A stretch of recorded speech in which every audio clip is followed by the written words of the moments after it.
Commissioner Karachi سید حسن نقوی کے ہمراہ additional I جی کراچی آزاد خان نے محرم الحرام کے سلسلے میں نمائش چرنگی کا دورہ کیا۔ اس موقع پر پولیس و دیگر محکمے کے سینئر افسران بھی موجود تھے۔ دورے کے دوران مرکزی جلوس کے روٹس، داخلی و خارجی راستوں کا معائنہ کیا گیا۔ اس موقع پر پولیس، ضلع انتظامیہ اور دیگر متعلقہ اداروں کے افسران نے محرم الحرام کے دوران کیے جانے والے انتظامات پر بریفنگ دی۔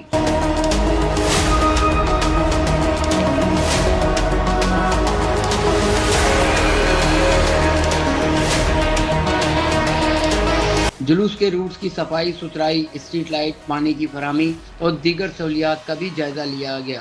متعلقہ محکمے کے افسران، انتظامیہ کے نمائندگان اور مجلس اور جلوسوں کے منتظمین نے بھی شرکت کی۔ کراچی پولیس ضلع انتظامیہ و دیگر متعلقہ اداروں کے ساتھ مکمل رابطے میں ہے اور عوام کی جان و مال کو تحفظ دینے کے لیے تمام دستیابی وسائل بروئے کار لائے جائیں گے۔ کیمرامین خان زادہ کے ساتھ جنید حسن صدیقی، پبلک پوسٹ، کراچی۔